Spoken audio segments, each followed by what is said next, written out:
Bonjour à toutes et bonjour à tous, bienvenue dans cette nouvelle vidéo des Arcanes de la Bourse. Nous sommes le mercredi 2 octobre et je vous souhaite à toutes et à tous une bonne journée. Alors ça fait longtemps que je n'ai pas fait de vidéo, tout simplement parce que j'étais malade et quand la gorge est prise, très sincèrement, j'ai pas envie de faire de vidéo, tout simplement parce que je me dis toujours que le son va être horrible et du coup, autant, autant quand même faire un petit peu attention à vous. Alors il se passe pas mal de choses et c'est pour ça que je vous propose une petite vidéo. On est dans une zone un petit peu de flou, sous contexte de conflit. Alors disclaimer sur les conflits, je ne suis pas expert en conflit et du coup je ne me permettrai pas d'en parler. Tout simplement parce que j'estime qu'on a notre prisme, d'accord, d'occidentaux sur tout simplement les conflits.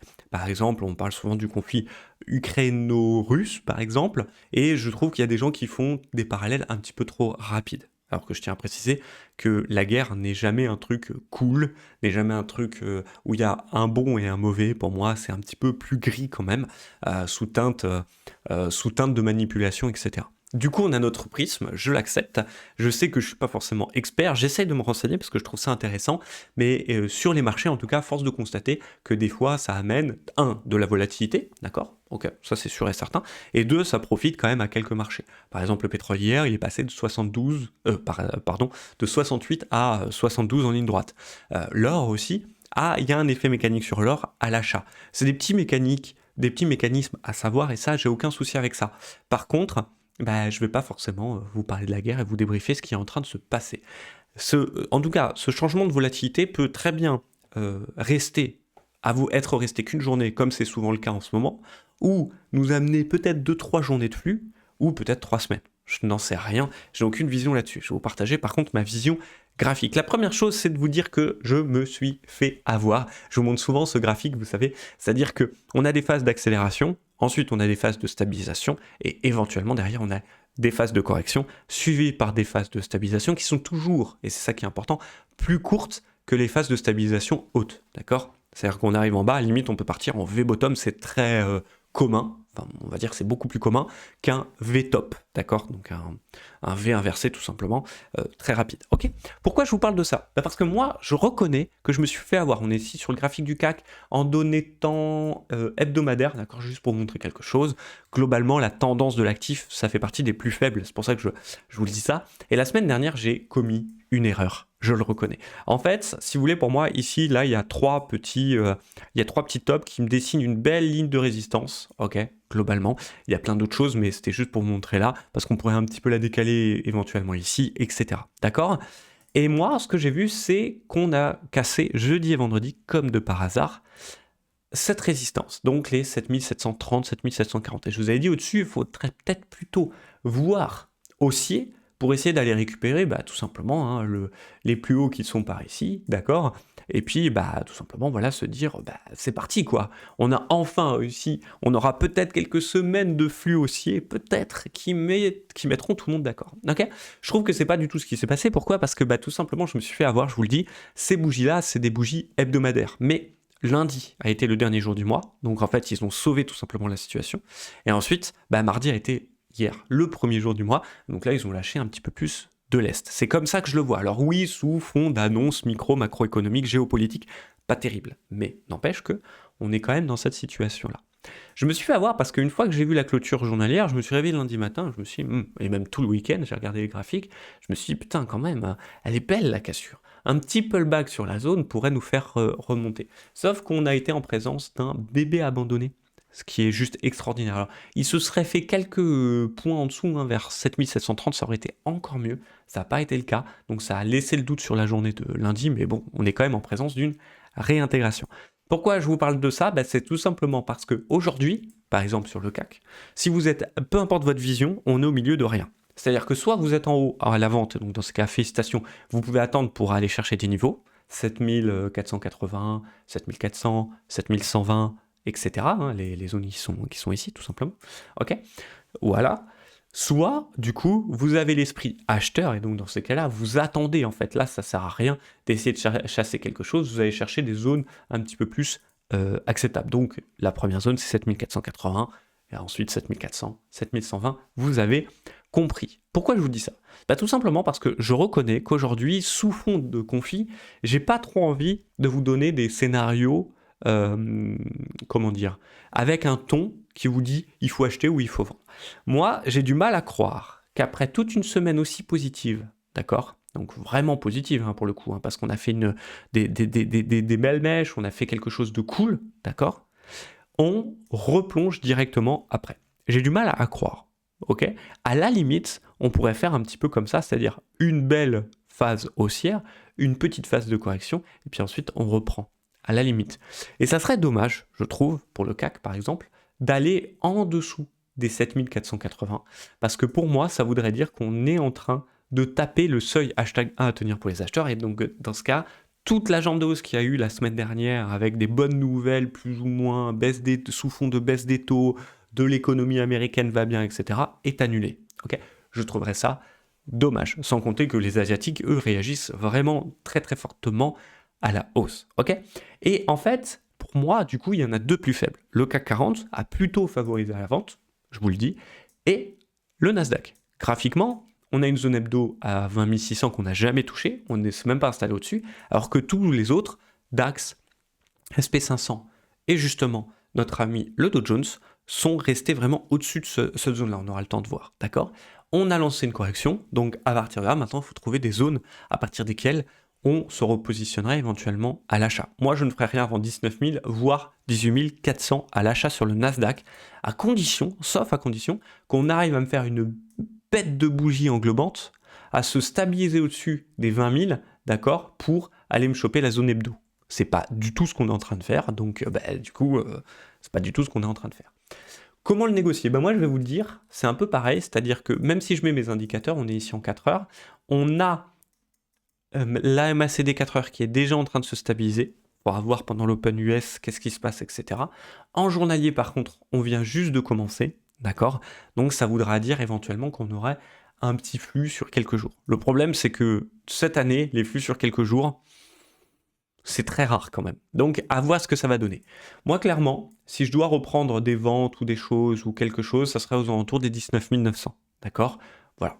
Et bien sûr, si je prends rien parce que ça va nous chercher plus haut et que on est en train de s'installer au-dessus, vous avez compris, moi je ferai rien. Voilà, c'est comme ça. Si aussi, autre stratégie, si on a une cassure des plus bas, hop, de la journée d'hier, ok, à partir de là, éventuellement, on pourrait aller chercher les 19 000. Je vous le donne ça parce que c'est vraiment les plus faibles et c'est ce qui peut se produire, d'accord? Globalement, ça nous donnerait, même avec un stop assez large de 260 points, ou même 260 points, on arrive sur des ratios de 2,4, d'accord? Donc, il n'y a aucun souci là-dessus, on aura le temps de suivre les accélérations. S'il y a une accélération, ça voudra dire que notre ami le VIX pète, il pète sa mère pour le moment. Sur le VIX, on n'est pas allé au-dessus des 21, qui est pour moi une vraie alerte. Toutes les autres font que des alertes plutôt intraday, c'est-à-dire qu'on regarde ça en horaire, hop, et on voit un petit peu ce qui se passe. Là, par exemple, on a Open au-dessus des 19,40. Donc, c'est-à-dire que la tension de la géopo hier, etc., n'est pas encore terminée. Ok. Par contre, si on repasse au-dessus, voire en dessous des 18, là, respiration et pourquoi pas un mouvement haussier qui pourrait s'installer. Que je ne profiterai pas sur le Nasdaq et le CAC. Mais alors à l'achat, quels sont les plus forts? Le plus fort, c'est clairement, je vous le dis tout de suite, notre ami le Dow Jones. Le Dow Jones, pareil, la MACD, elle est bien rouge quand même, d'accord, en données de temps journalière, ça, il n'y a rien à dire. Mais par contre, en données de temps hebdomadaire, regardez où on continue à tendance. C'est-à-dire qu'on avait un range, ok, on l'a cassé, c'est bon, on a pullbacké dessus, hop, on a pullbacké ici, et derrière on a confirmé la tendance. Donc oui, il peut respirer un petit peu, ça me dérangerait pas du tout, même au contraire. Et d'ailleurs, si vous voulez, à partir de maintenant, vous pouvez vous mettre un beau petit Fibonacci. Je vais vous prendre plutôt celui-là. Regardez les niveaux et vous voyez que les 50% sont au niveau de 40 400. Donc ça va. Ça lui laisse, on peut encore le travailler. Il peut encore travailler tout ça. Mais moi, je vais le favoriser à l'achat. Parce qu'il réagit quand même très très bien. Il n'a pas encore fait son break journalier baissier, c'est-à-dire la dégradation de ses plus hauts. Ok, il ne l'a pas encore fait. On a un setup 4 heures haussier qui est en train de s'affaiblir. Je vais vous montrer en 4 heures. Hop, qui est en train de s'affaiblir parce que oui, mais ça nous dessine quand même une zone sur laquelle on peut travailler. Et je tiens à dire qu'en termes de points, on a largement de faire quoi sur 400 points. Donc sur des stratégies plutôt intraday, ça maintient de maintenir les achats. Donc lui plutôt à l'achat, les autres plutôt à la vente. C'est tout sur les indices. Sur le reste du monde, je ne vais pas vous mentir, je vais attendre. Par exemple, l'or, même si j'ai un setup tendance horaire qui a été extrêmement bien utilisé, d'accord, qui a fait son objectif, maintenant on est plutôt sur une zone tout simplement, une zone 4 heures, tac, même maintenant qu'on est plutôt sur une zone 4 heures, je tiens à préciser que je ne l'utiliserai pas. Ce que je vais vraiment attendre, c'est plutôt les 2540, d'accord? Donc qui est la zone journalière. C'est pour ça que je l'ai mis ici. Parce qu'à mon avis, ça, la moyenne mobile 50 périodes qu'il faut guetter et les bandes basses de Bollinger qui me donneront vraiment une vraie zone, d'accord? Bon, je ne sais pas si on les aura dans 3 jours, dans 5 jours, etc. Mais ça sera pour moi un momentum sur lequel je m'y intéresserai un petit peu plus. Pourquoi? Parce que je commence à prendre des pincettes sur lui. On a eu pas mal de phases d'accélération. Oui, il y a les conflits qui amorcent un petit peu tout ça, mais clairement, je veux prendre plutôt des pincettes. D'accord? Ensuite, le dollar, eh ben, il m'a bien eu aussi, hein. On avait le plan. On a amorcé tout simplement, ça y est, la cassure de la zone des 100.8. Maintenant que c'est fait, j'ai pas envie de prendre un swing pour aller chercher les 101.5, tout simplement parce que ça nous donnerait des ratios dégueulasses, hein.